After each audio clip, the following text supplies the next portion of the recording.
Today we're talking about cold customers, people who have bought before, but then they've just gone dark for months. How do we win them back?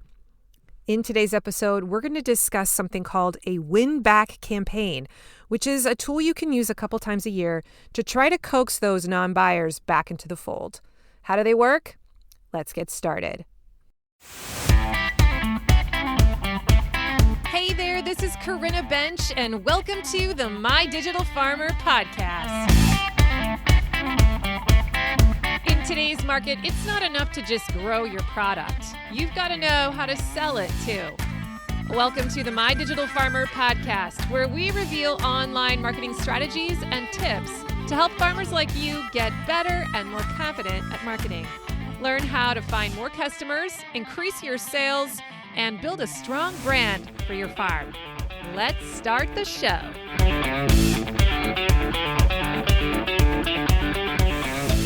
Well, welcome to episode 344 of the My Digital Farmer podcast. I am your host, Corinna Bench, one of the farmers at Shared Legacy Farms out in Elmore, Ohio.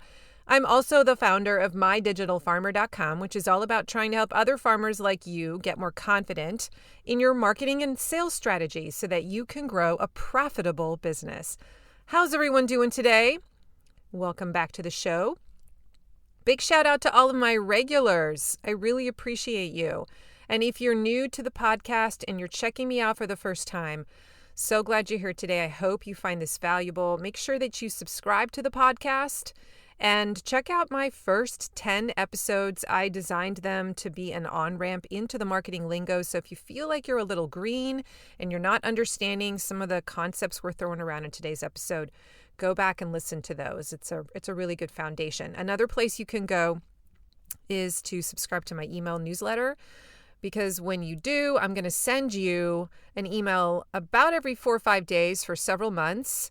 And I designed those emails to go in a certain order and to build on each other. And they really do introduce you to the framework of marketing. I introduce you to the key podcast episodes to listen to. I give away free stuff. It's really good. So you can subscribe by going to mydigitalfarmer.com/subscribe. And that is totally free. Today's podcast is sponsored by my friends at Localine. A new year is the perfect time to streamline your sales and grow more profitably. So if you run a CSA or you sell wholesale or manage both, Localine helps you streamline your sales and scale with confidence. In 2025, farms and food hubs that used Localine grew their sales by 33%, building on the 23% growth they saw the year before. Average order values increased by 31%. I know mine did. And total order count grew by 9%. Look, real results across operations of all sizes. Localine brings everything together in one platform. They have CSA management, wholesale ordering, automated inventory, barcode scanning, a box builder, and POS so that you spend less time managing admin and more time growing your business. And switching couldn't be easier. There are no setup fees, my friends, no sales commissions, and their onboarding team will migrate your storefront for free, taking the workload off your plate. And that usually only takes a few days. As a podcast listener, you'll also get one premium feature for free for a full year when you use the code MDF2026 at checkout. So go to mydigitalfarmer.com/local-line and then enter that code MDF2026. Start 2026 organized, efficient, and ready to grow with Localine. And now back to the show.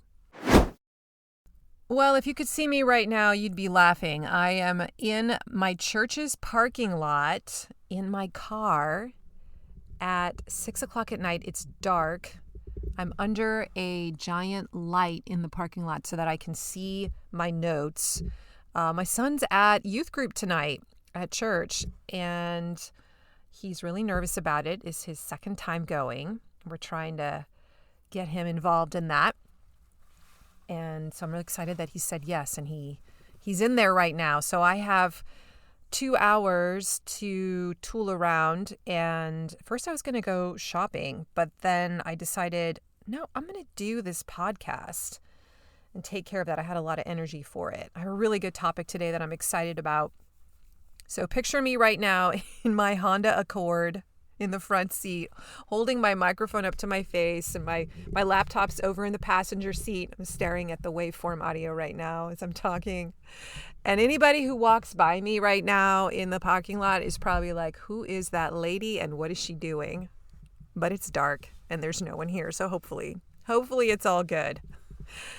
Today, I want to talk to you about win-back campaigns. And this topic came up for me. Actually, I was inspired by my dog, Daisy. I was walking her a few days ago, and it was just this perfect metaphor. It was this perfect story that illustrates exactly why we need win-back campaigns. So I'm going to start out by telling that story. I was taking Daisy for a walk around our farm. And she's not on my leash when I do that. I just let her run. She usually comes back and checks in with me and then goes back out and runs through the fields. And we do this big figure 8 around my farm. It takes me about 40 minutes to walk it. Well, normally she stays right alongside me, but I noticed that she wasn't with me. And I turned around and I saw her way off in the distance, and she was still over in this old field corn section on my in-laws' land, actually right next to ours. And she was digging away furiously at something. And I thought to myself, well, she'll eventually get bored and come and find me again. So I just kept walking away from her in the opposite direction on my little path that I always take. But she never came back to check in with me. And so I just kept looking back from time to time to make sure she was there, not off gallivanting with some pedestrians on her bike path. And I knew that I was eventually going to come back around by her with my figure 8. So I just, I waited. So sure enough, I eventually come back around her. She is a mess. She has made a mess in the field. She has dug several holes looking for a vole, I think, or a bunny rabbit. I'm not sure. But she is muddy as heck because it had rained recently. And the field is a wreck, but she still hasn't found whatever she's looking for. So I called to her, and I have a treat in my pocket, so she normally should come, but she was having none of it. And I finally had to go and physically pull her collar and have her look at me and basically drag her over into my presence and pull her along away from the vole nest for several yards before she stayed with me and followed me and kept walking back home. I don't know if you have a pet like this. For the most part, she's pretty obedient. But when she's found something, she gets focused on that, and there is no distracting her. And the only thing that worked for me in that case was I had to get close. I had to offer something compelling. And in some cases, I had to force her. It was really about interrupting her pattern, right? And helping her see something else that she could get excited about. Well, here's the metaphor. Are you ready? Customers do the same thing. I was thinking about that as I was walking her back to the house. Isn't this like how we have some of our customers that have been with us, they've bought things from us, and then all of a sudden they go dark. They just disappear, and we don't see them buying anything. They have no behavior. There's no engagement. But the thing is, what I want to argue today is that in many cases, not all cases, but in many cases, they aren't gone. They haven't decided that they don't like you anymore. They're just distracted. And so we as a business need to have a strategy in place for how to win back those people into our business. And that's why we have this phrase, the win back campaign. And many businesses, not just in our industry, have these things. They have a mechanism called a win back campaign that they enact from time to time to try to lure back their customers that have gone cold. And this isn't about yelling louder or trying to make a lot of noise. It's just about reconnecting and inspiring them and coaxing them back over, rewarding their return when they do, reestablishing a behavior of buying with us again, right? We have to get their attention, give them something they want, remind them why we're so great. Sometimes it's like an incentive or a special offer that will change their current behavior pattern of being disconnected to reconnected, rebuying, being reminded why they like our brand so much, and then getting them back into that habit of purchasing and engaging with our brand. Okay, so win-back campaigns, that's what these are called. And I thought this was a good time to talk about it in the season because if you are in North America, like I am, in the winter season, in the month of January, it's kind of a lull for us vegetable farmers, especially in the north or in the Midwest.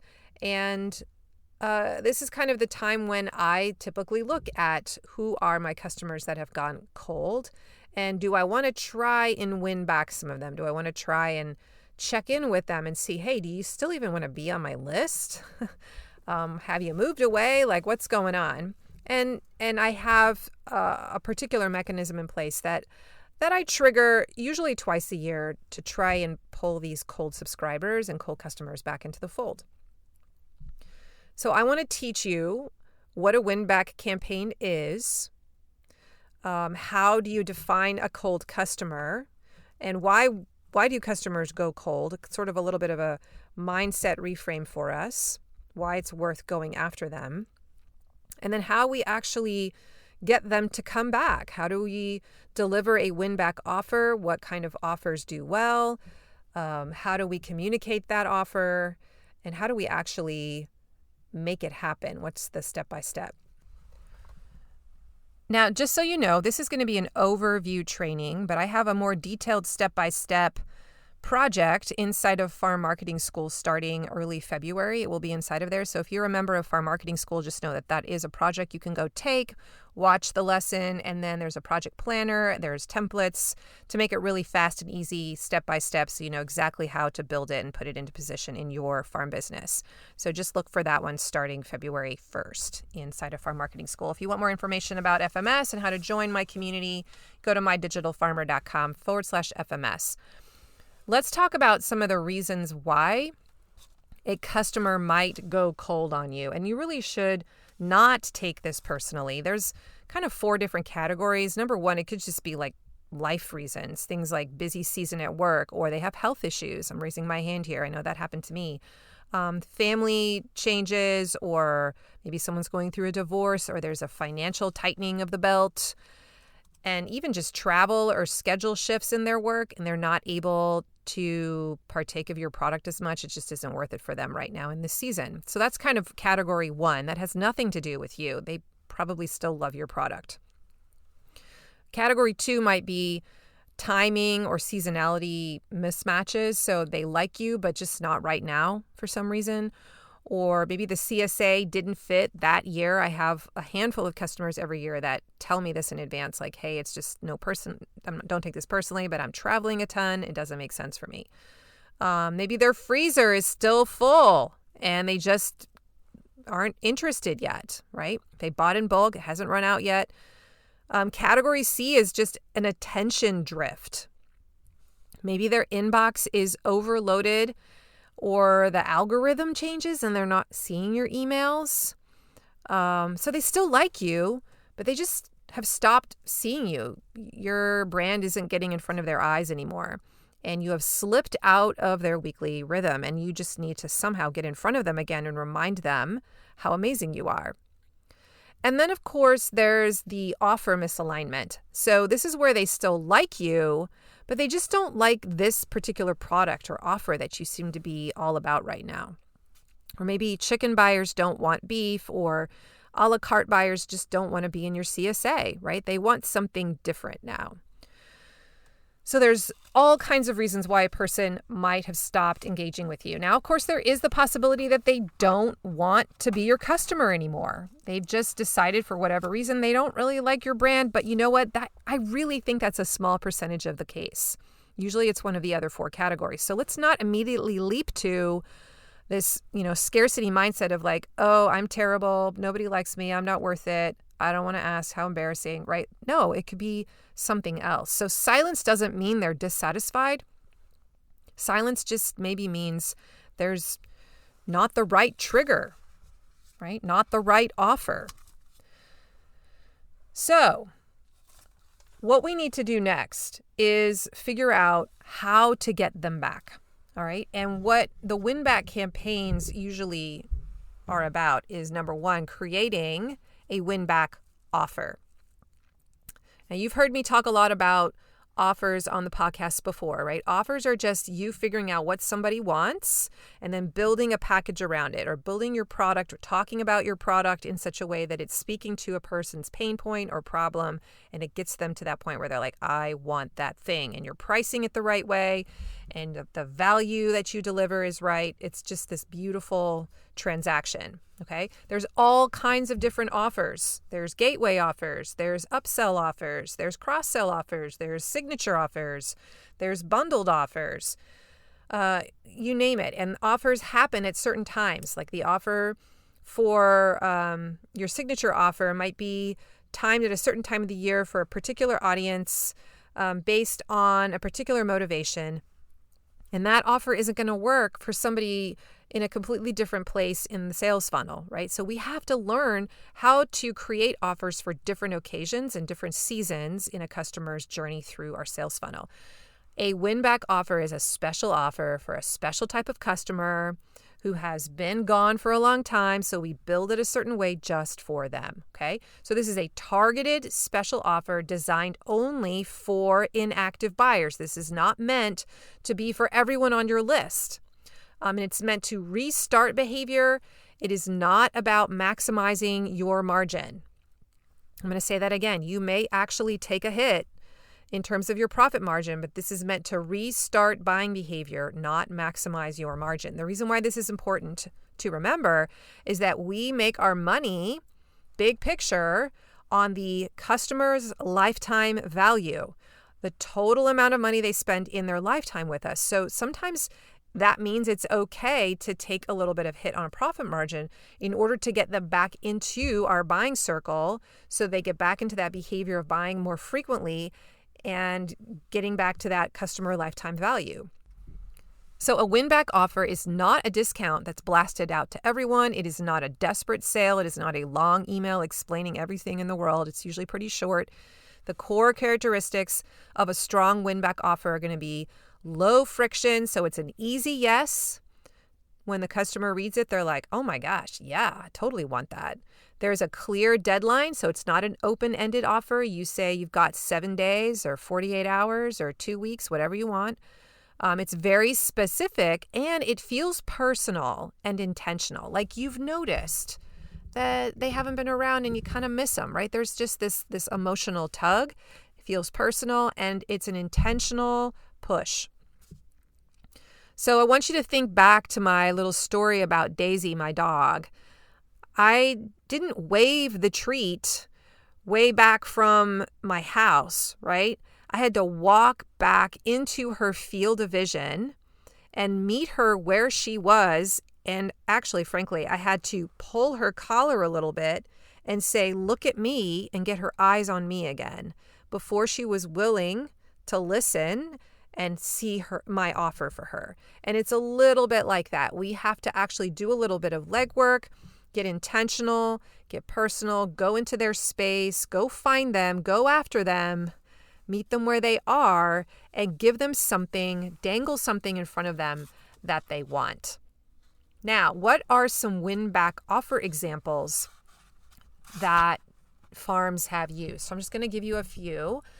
If you are a CSA farm, your win-back offer might be something like 1 week trial box for free, or a comeback week. Like you could actually have an entire campaign week internally called the comeback week, and you spend that whole week building a promotion, going after people that have lapsed.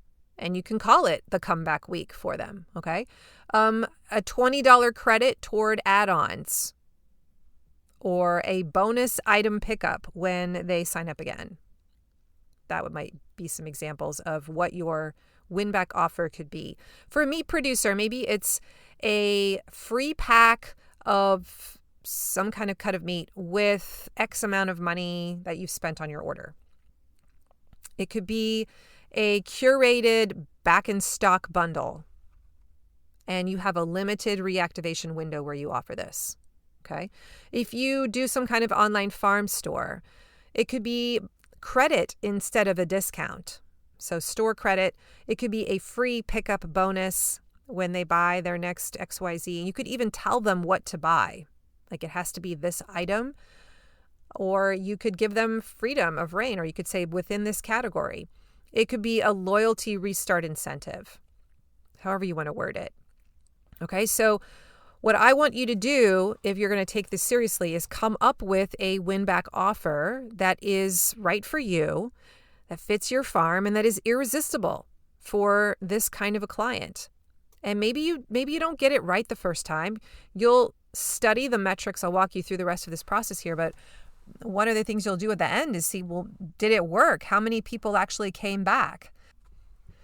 You'll be able to tell if it's a strong win-back offer if you see a good portion of people returning. And you can always test another kind of offer against the previous one and A/B test it. And the one that does better is the winning offer. And just keep doing that until you find one that you feel really solid about. Now, remember, this is meant to restart behavior. It is not about maximizing your margin. So come from a space that your customers do like you and that you're speaking to that subset of folks in there who dropped off for a very good reason, not because they suddenly decided they didn't like you anymore, okay? All right, farmers, let me ask you something as we step into a brand new year. Do you actually feel ready for the marketing side of your farm business? Or are you quietly hoping you'll figure it out as you go, like last season? How'd that work out for you? If marketing your farm feels like a constant scramble, something you know matters but never quite gets the time or clarity it deserves, you are not alone. I hear this from farmers every single week, and that's exactly why I created Farm Marketing School to help you. Farm Marketing School is my monthly membership designed to help farmers build a simple, repeatable marketing system that actually fits into your real farm life. Inside, you will find bite-sized, step-by-step, do-it-yourself marketing projects that take the overwhelm out of things like writing sales emails or how to plan your promotions, how to build your social media strategy, how to update the homepage of your website, how to write an email nurture sequence, or setting up systems that work on autopilot even when you're busy in the field. Each month, you choose what to focus on, and I walk you through exactly how to do it with my on-demand video trainings and my bonus resources. And you're not alone doing this. Each month, we meet live on Zoom where you can ask questions, get group coaching, and hear what's working for other farmers. It's like having a farm marketing mentor and a room full of peers in your corner. This is not a massive, overwhelming course. The projects are designed to be completed in under 30 days so that you're making real progress without marketing taking over your life. So if this is the year you want to stop winging it and finally feel confident in a marketing system that brings in steady sales, I'd love to welcome you into Farm Marketing School. Join today at mydigitalfarmer.com/FMS. That's mydigitalfarmer.com/FMS. And now back to the show. All right, next we need to send the offer out. We have to communicate it. So to do that, we're going to need to be able to identify who these cold customers are. So that is the next step. You'll need to define cold for your farm business. And this is going to be different for every single farm. My definition of a cold customer will be different than yours. You might be willing to let someone sit on that list for a really long time without buying, a lot longer than I would. And that's fine. You just need to make a decision about what cold customer means for you. So maybe if you're an online store or meet CSA, cold customer means no purchase in 180 days. or maybe it's longer. If you're a CSA or a subscription, maybe it's they skipped their renewal and that counts as a cold customer, or nothing's been purchased in the last 6 months, or no add-ons have been purchased in a season, or no engagement whatsoever post CSA. What does it look like for you? Email engagement is another kind of optional layer. If there have been no opens in 90 days or no clicks whatsoever in 120 days, is it safe to say this person is a cold customer? So there's no universal number here. The power is in choosing a rule for you, deciding what that benchmark is, and then acting on it. Okay? So once you've decided what that is, you're going to go into your email service provider and you are going to create a tag called cold customer or cold buyer. Now, I'm going to just interject here real quick. I'm often asked by farmers which email service provider I personally use. I use Kit, formerly known as ConvertKit, and I love it. I personally think it's important to have a strong, robust email service provider as one of your tools. It's the primary money-making generator for my business, and so I'm willing to invest some money in it. If you are a brand new farm and your cash flow is really tight, I get it, and I think you can get away with a free email provider for the first couple of years, but there is going to be a point in your business where I think you need to invest and actually spend some money on a good email service provider, one that's robust, that can do automations for you, that isn't clunky. Sometimes the reason why your business isn't scaling is because you're not using the right tools. The tool is actually becoming like a ceiling, a glass ceiling for you. I see that in a lot of cases for some of my farmers that come into farm marketing school, and I have to have that hard talk with them like, hey, it's time for you to grow up and like actually invest in this online e-commerce platform or in a new email provider, and it'll pay for itself like in like weeks if you just can build the whole marketing system around it. So I want to just challenge you. Some of you are resisting and say, oh, I don't want, this sounds complicated. I don't have the ability to make tags or to make automations and sequences and all this stuff. Well, then maybe it's time to look into investing in the next level, upgrading to the next level in your system so that you can do that, and just test it for a few months and see if some of this stuff begins to pay off. So I love having the ability to do fancy pants sequences and rules and automations, and I teach farmers in farm marketing school how to be able to do that. And once you get confident with that and you start stitching it all together, it really does some cool stuff for you, and you're not manually, entering information or answering emails anymore, or managing customers, because you've got all the different pieces talking to each other and automations working for you. This is only possible when you are ready to commit to the kind of tool that you need that's going to do it for you. So just that goes for e-commerce platforms. That's why I love LocalLine so much. It goes for my email service provider. So if you want to check out Kit, I am an affiliate for that.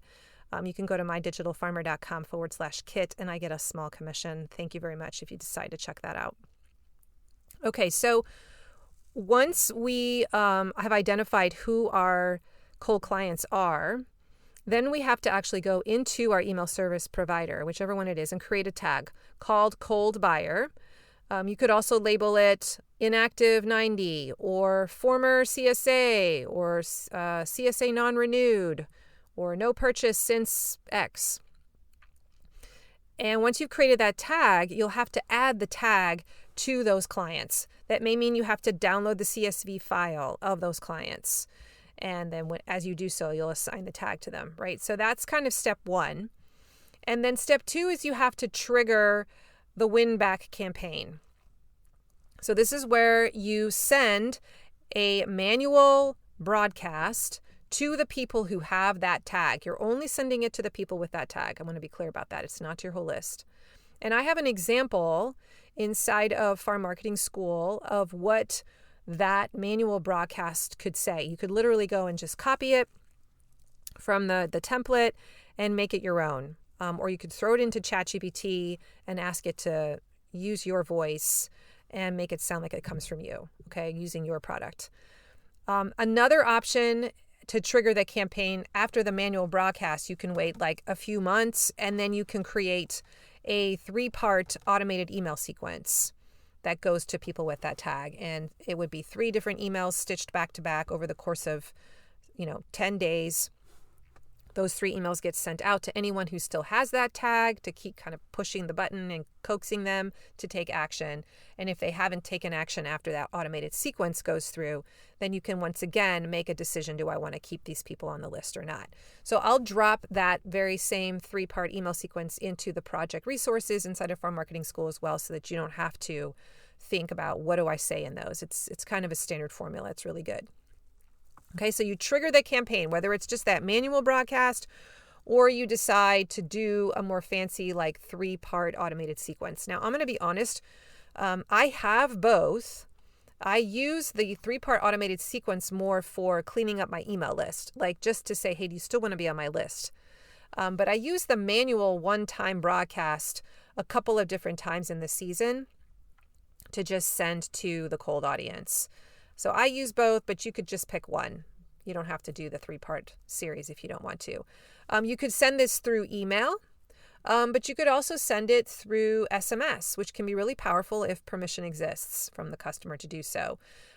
It even works to do it with an in-person card. Like if you have their physical mailing address, you could mail them something.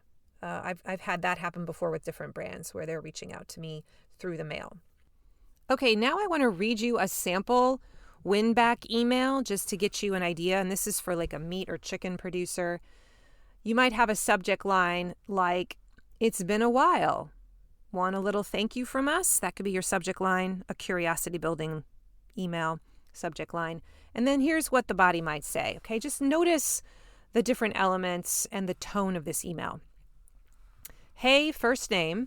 It's been a little while since we've seen your name pop up on an order, and I just wanted to reach out personally. I know life gets full, freezers get stocked, seasons change. So if your attention has been elsewhere lately, no big deal. But if you have been missing farm-raised chicken, or if you've been needing to order and you just haven't gotten around to it, I wanted to make it easy and fun to come back. Here's what we're offering. For the next 7 days, notice there's a deadline, you can get a free pack of chicken drumsticks with any online order of $75 or more. No subscription, no long-term commitment, just a simple thank you for being a part of our farm community. Use code WELCOMEBACK and order by XYZ date. Okay, so there's a deadline.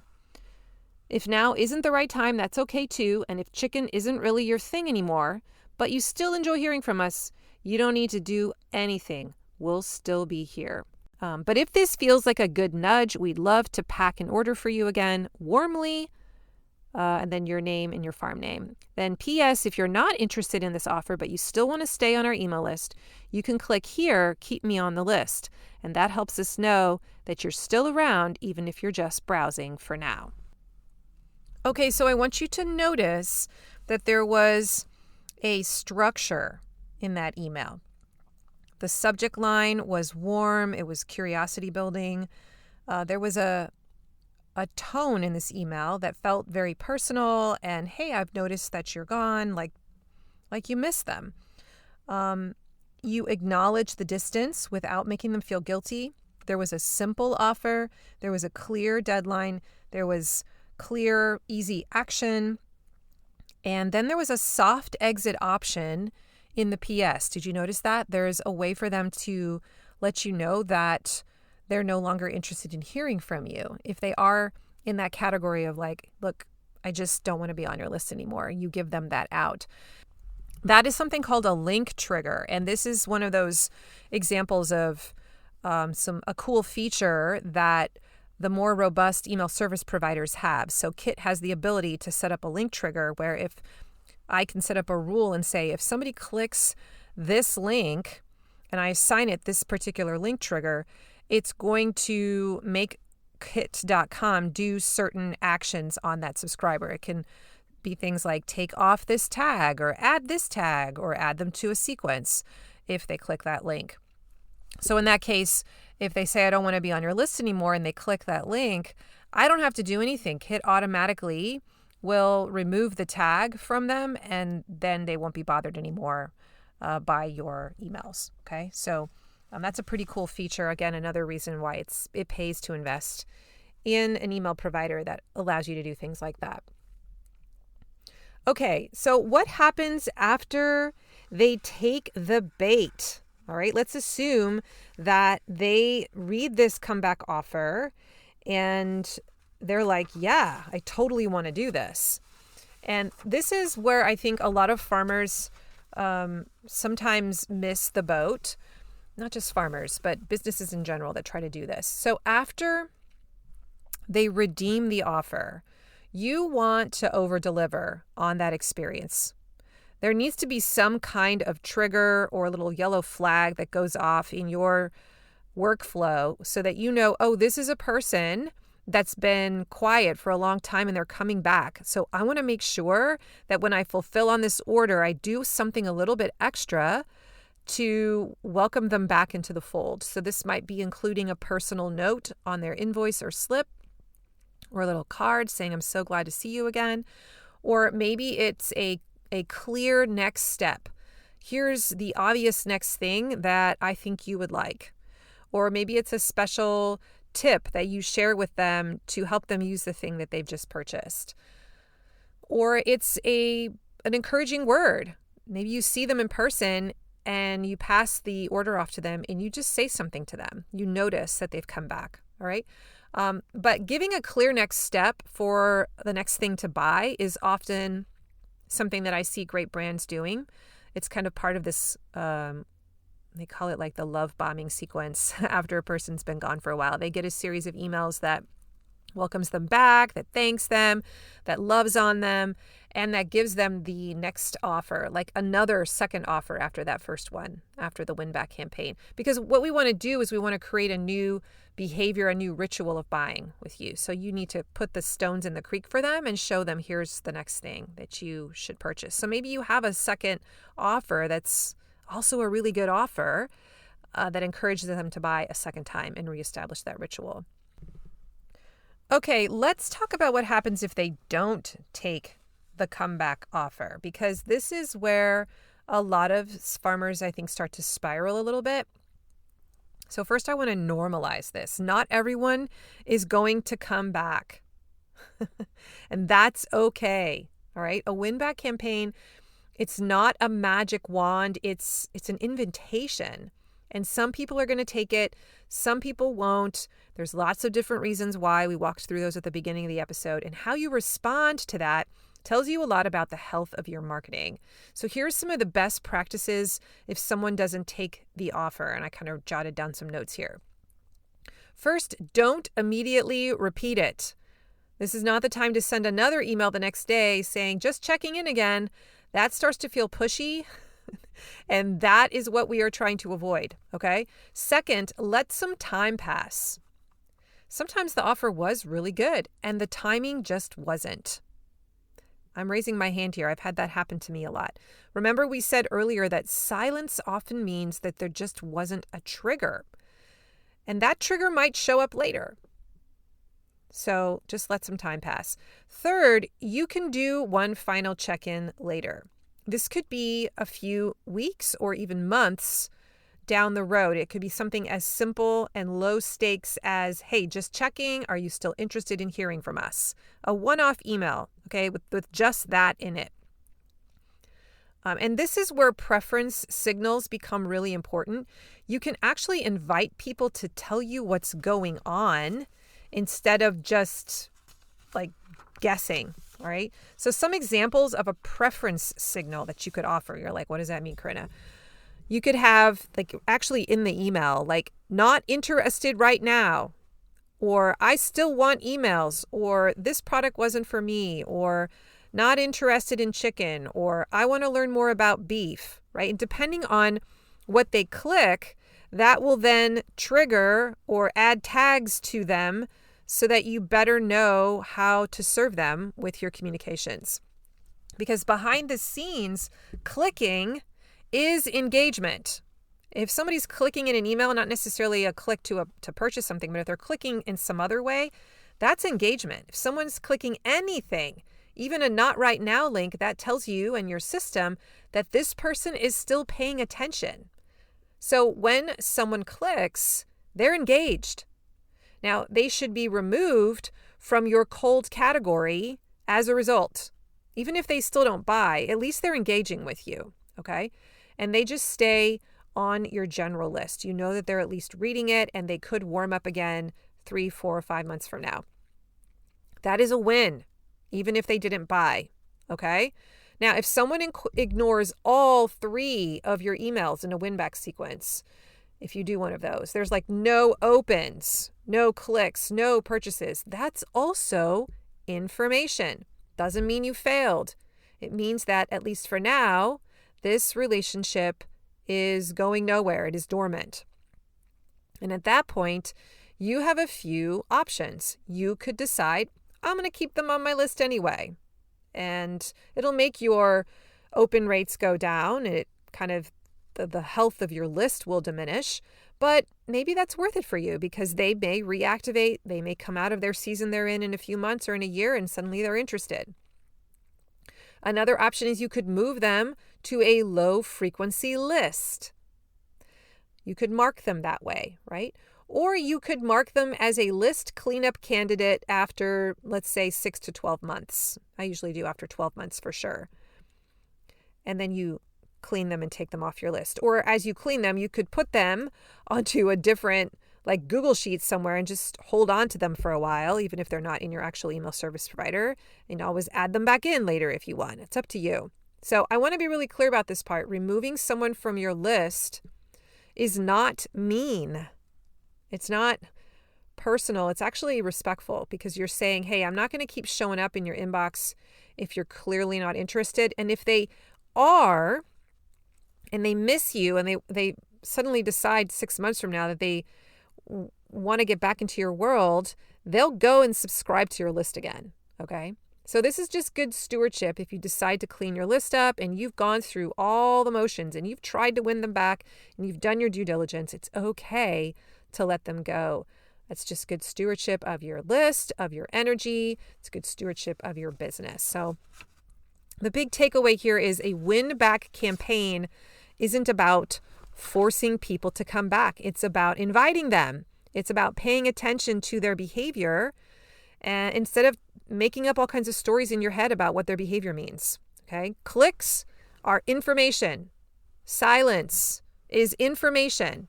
And both help you make decisions, better decisions moving forward. Okay, so that answers the question, is it ever okay to remove people from your list? I say yes. If people haven't opened anything in 12 months, like no clicks, no opens, no preference signals whatsoever, then yeah, I feel like that's pretty good safe bet that you could remove them. All right, before we land this plane, I want to make sure that I talk about the text part that's happening behind the scenes.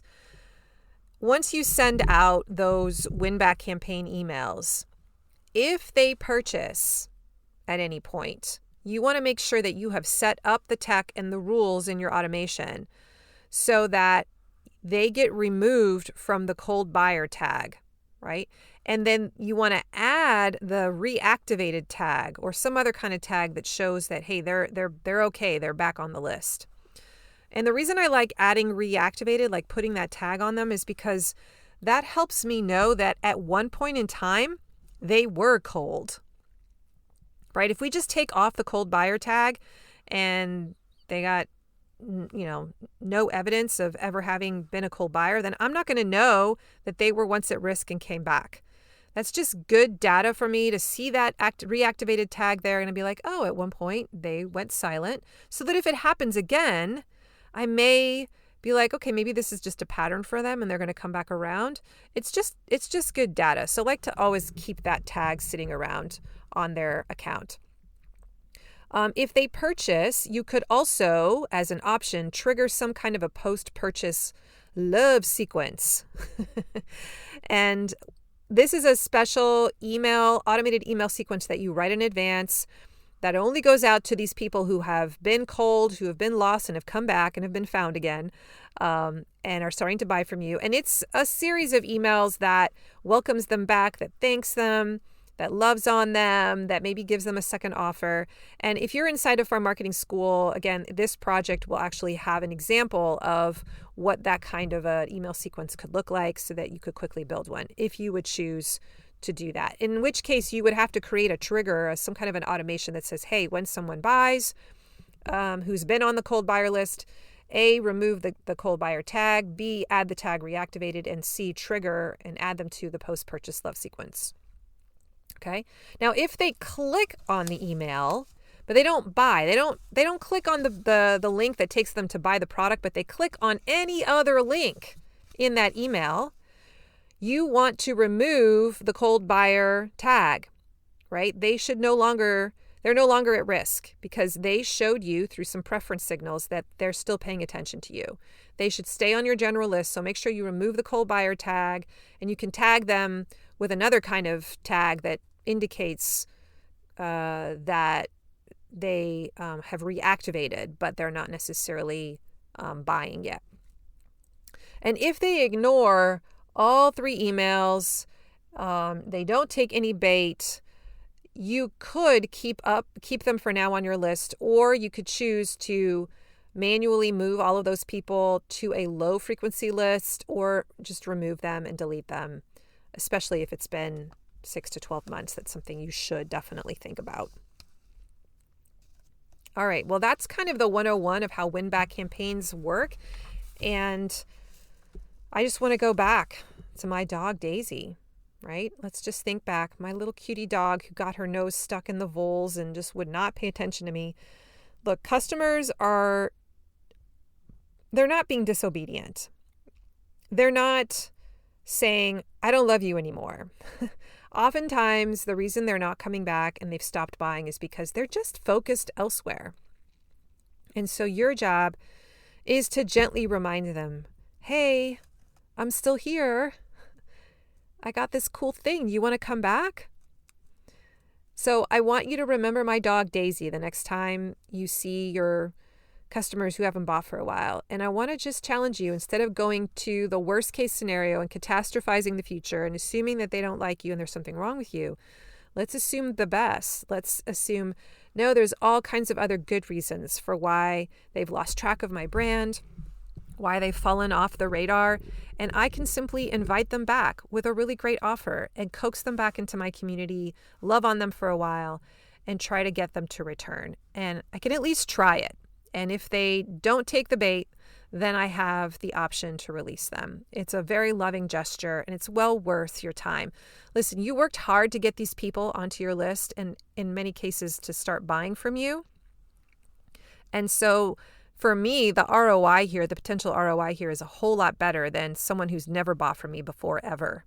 It's a lot easier to reactivate someone who once purchased than someone who never ever has. So it's definitely worth a little bit of effort to try this at least a couple times a year. And what I like to do is have like a time in my year. Usually the off season is a obvious one when I'm not super busy with a farming rhythms, and to go in and like do this work of figuring out who these cold clients are and just issue a comeback offer.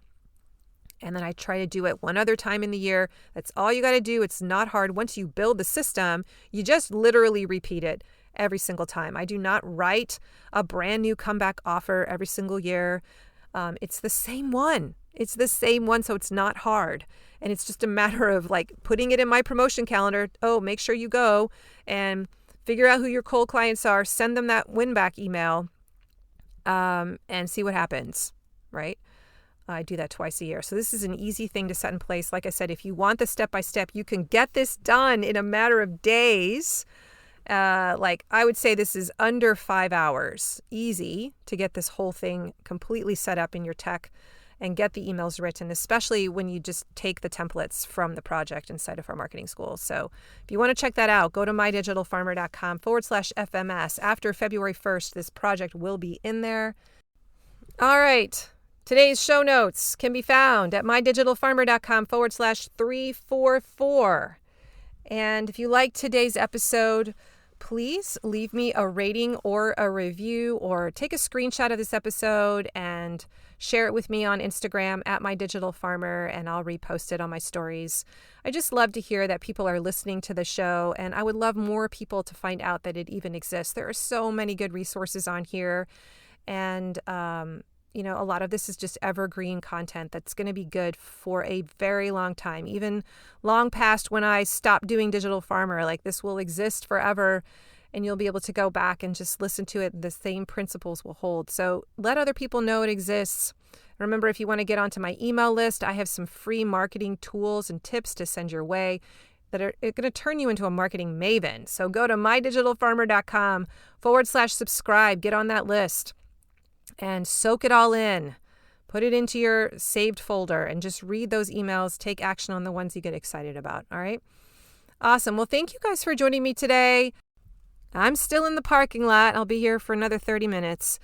But I hope you have an amazing week, and I'll catch you next time. Remember, I believe in you. Bye-bye.